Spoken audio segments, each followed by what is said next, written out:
Latest employment numbers continue to paint a grim picture of the New Zealand workforce.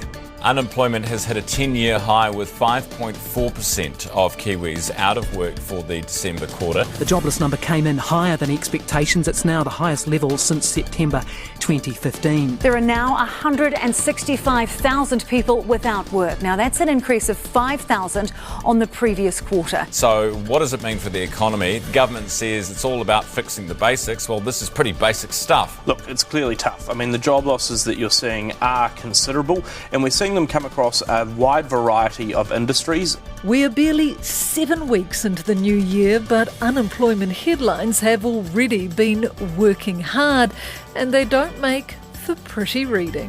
A little bit of a nasty surprise indeed. So I think the first thing to do is acknowledge that higher unemployment rate does certainly suggest that it's still tough out there for that 5.4% of the labour force that are still finding themselves unemployed and looking for work. So today on The Detail, I'm at a special breakfast in downtown Auckland. The focus is on the country's labour market and the economic factors shaping our workforce in 2026.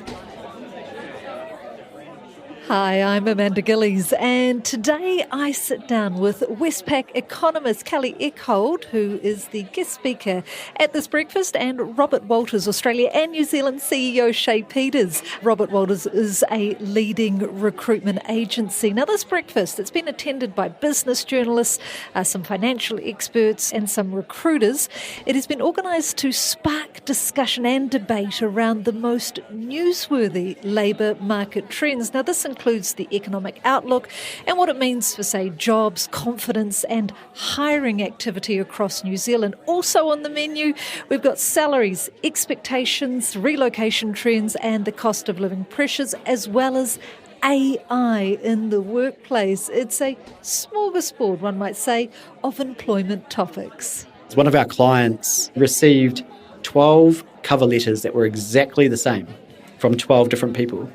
So that obviously clearly put it into the same bot and it spat out the same cover letter. That's recruiter Shay Peters, who will join my table shortly with a tale of what not to do when applying for a job.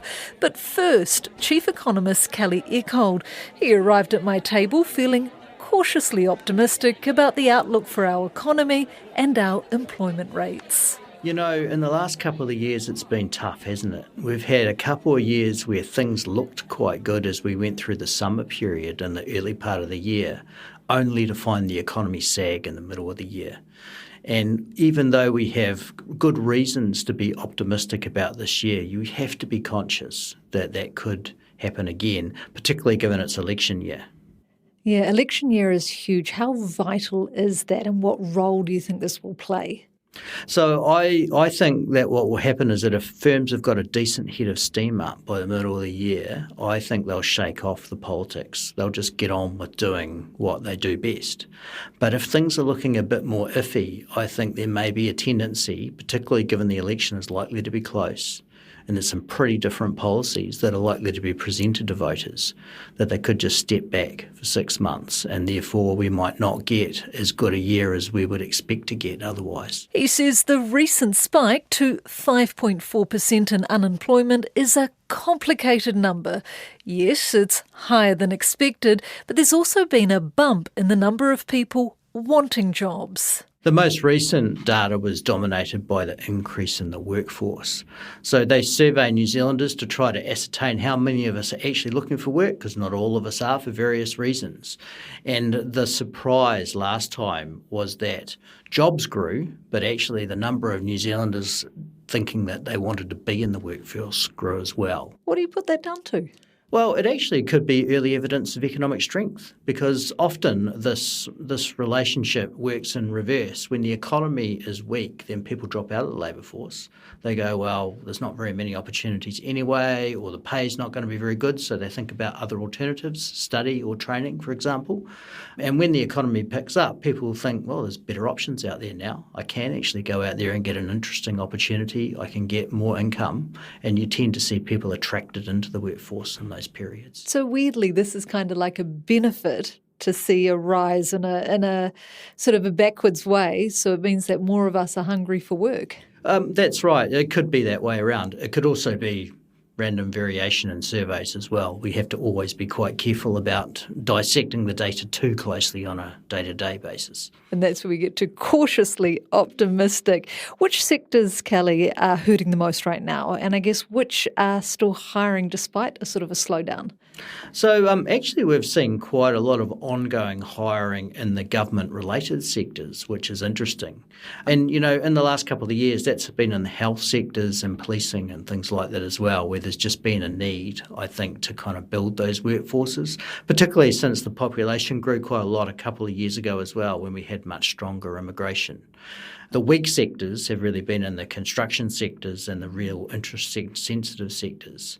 But we're starting to see some better signs, I think, in some of those things now, as lower interest rates are filtering through slowly, but it's very early days.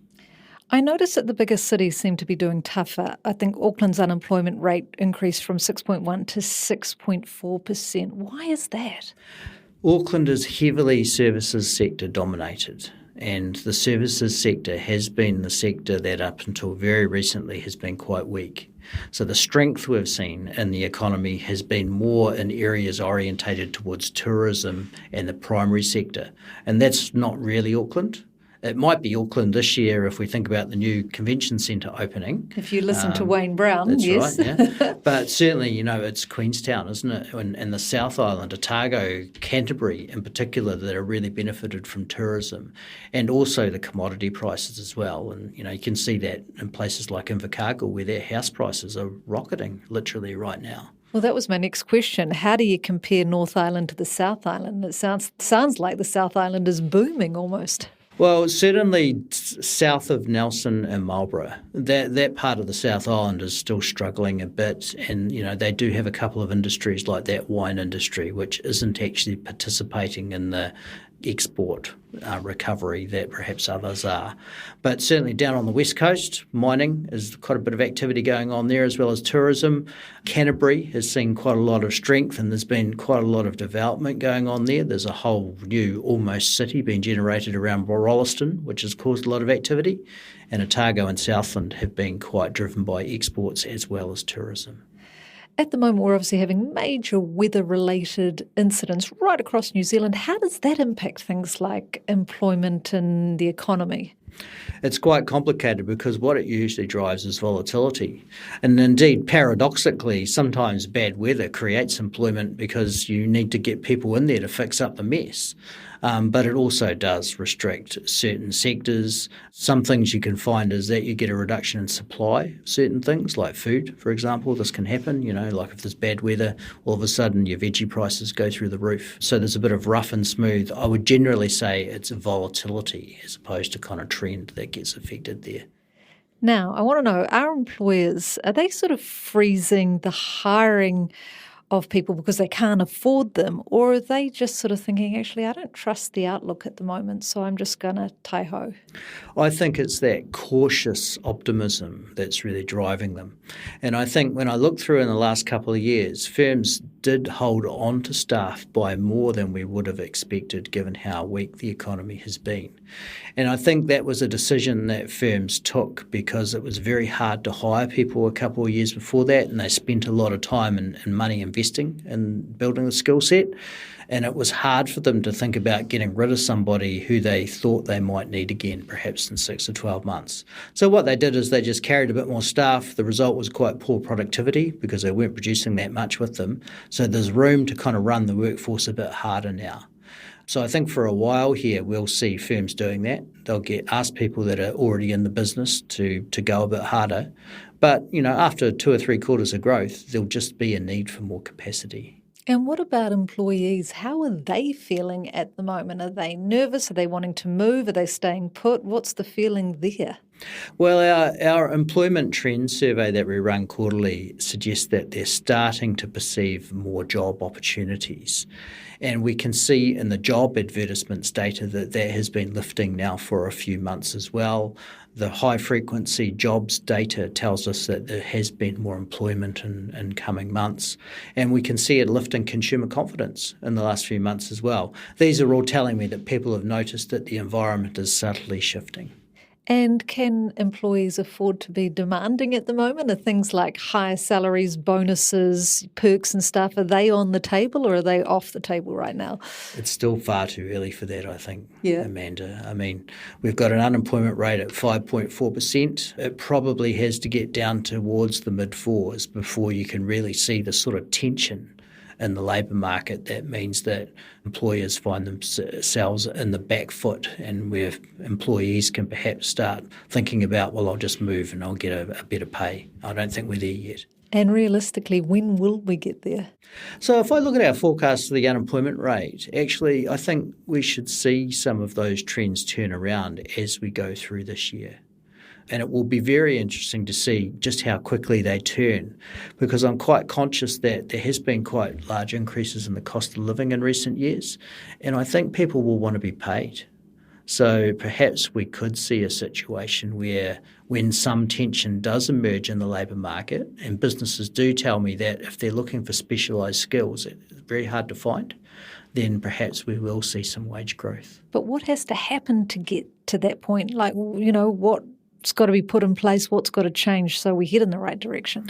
Businesses are going to want to see a few runs on the board. They're going to want to see not just a few months of better activity, but maybe 6 months of better activity that gives them confidence that that's going to continue. Because hiring more staff is a long-term commitment. Nobody wants to do that if they think that they're not going to have the work for the people in 3 or 4 months, and that's, I think, what will be key this year. Do you think we've peaked at 5.4 or are we going to go higher? No, our forecast is that this is the peak. We think we actually should see the unemployment rate even fall from next quarter modestly and pretty steadily as we go through this year, as long as we get the growth that we're expecting. And if we don't get that growth? Well, then it'll be a slower grind. Then what's probably likely to happen is that the unemployment rate continues to track along in the fives for a while. Business and consumer confidence presumably wouldn't continue to strengthen. And if I think about the Reserve Bank, well, I mean, if they're thinking now that they might need to put rates up towards the end of this year, perhaps they'll push that out till 2027. Shay Peters heads recruitment agency Robert Walters, and he's confident the unemployment rate will drop this year. And he says he did expect the recent spike. Not a surprise, because the labour market or the unemployment rate tends to lag. And so all we're seeing now is that latent unemployment rate being picked up. But I think what we're going to be seeing, and what everyone will be forecasting over the next 12 months, is that unemployment rate to drop. And then I think off the back of where business confidence is at the moment, and the intent of employers wanting or thinking about growth and wanting to hire, we've seen that come through in the data with 76% of employers expecting to hire in 2026. I think that unemployment rate will come back. So it's not a surprise. We kind of knew it was going to keep creeping up for a while, but now we're going to see it start to drop. You're a recruiter. Are you seeing dozen more applicants now for one job? Talk us through scenarios on that, even compared to a couple of years ago. We definitely were up until probably about July to September last year. So 2023 and 2024, the amount of applications we were receiving was insane. We'd never seen that kind of volume for such a long period of time in New Zealand. At the moment, that's not the case. We have seen that drop off.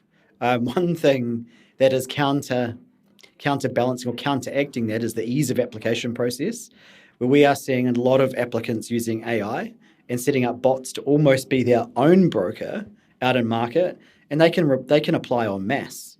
So they can apply to 200-300 jobs within the blink of an eye if they wanted to, by getting AI to do it for them. So that's what's counteracting it a little bit, the ease of application process. How successful are those, though? Those who use AI and put out multiple like that, are they getting a good hit rate or? Well, no. For one, there's not enough jobs for them to be getting a good hit rate at the moment. That will increase.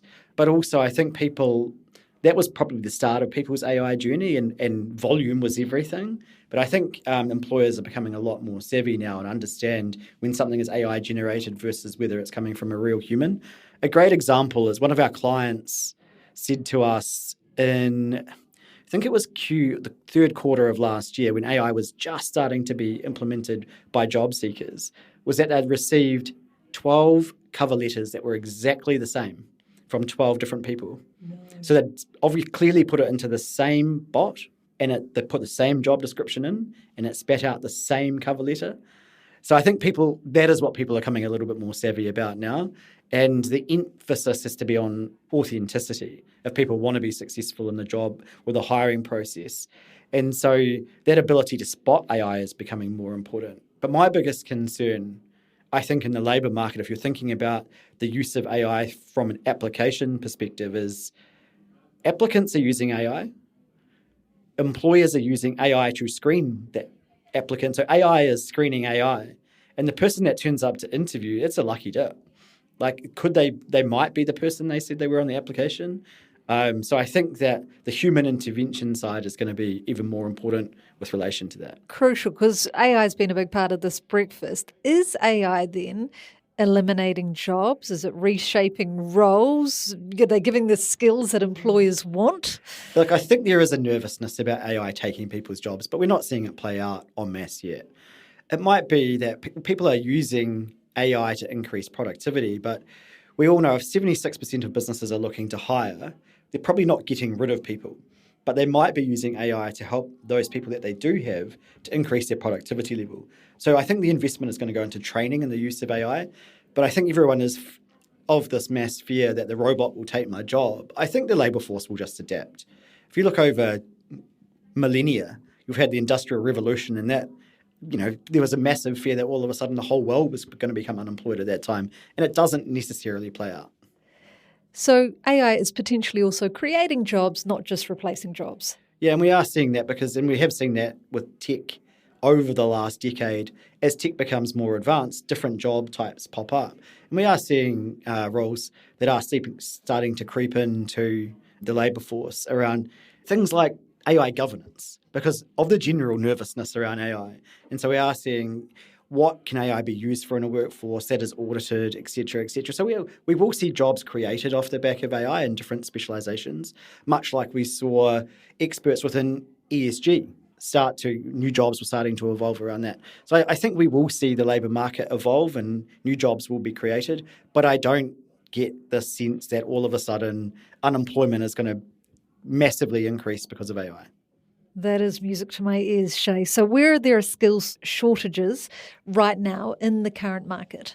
Look, I think the services sector is a major player where it is often a talent short market at the best of times. But if you think about services sector being the legal sector, accounting, consultancy, the differential in pay that is on offer from our cousins in Australia is quite large. For example, to try and keep an up-and-coming lawyer in New Zealand, someone who's highly talented, that's really hard to do at the moment because there is such a disparity in level of income and earning potential. So I think that's probably the biggest sector we're facing challenges. And that's a big one, the brain drain that we have. Talk us through that and the role of Australia and how they are pinching all our great people. Yeah, that is probably my biggest concern is around the level of individual that's gone to Australia and travelled and their profile, because their profile has changed. We all know New Zealanders are a transient bunch at early stages of their career. We go offshore, we learn new skills, but we tend to bring them back. But what we have seen over the past 18 to 24 months is the level of individuals going, other productive ones. They're the ones who aren't necessarily on their way up in their career. They're there. They're productive. They're doing the job. They're the ones that we've seen leave New Zealand with their families and buy houses in Australia. So that is probably my biggest concern and my biggest observation from what I've seen. Will these people come back? It's really unlikely. Will we be able to import talent from other offshore resources? I don't know. It's a tough one because also New Zealanders can be relatively conservative when it comes to hiring people from offshore and what jurisdictions they come from. So, yeah, it's going to be an interesting thing to see how that plays out. And we know productivity impacts GDP, and that's a challenge. Yeah, and especially in an election year. Especially in an election year. And New Zealand, it's politically volatile at the moment, is what I would say. And I'm sure that there is probably, even if you're a New Zealander who is potentially looking to return, I think you're going to wait to see how that plays out. And whichever way you're inclined, that will have an impact. So you're unemployed at the moment, or you're searching for maybe a new job. How do you stand out in a market where unemployment is at 5.4%? Yeah, that is a tricky question. And I think, we touched on the fact around AI being used to make mass applications. It's almost, how do you counteract that as an individual? There's a couple of easy mechanisms that I personally would use if I was looking to stand out at the moment is create a video CV or a video introduction at least. And so you can give an employer that authentic self so they get a feel for the real you. So instantly, the nervousness of employers at the moment is this application AI generated?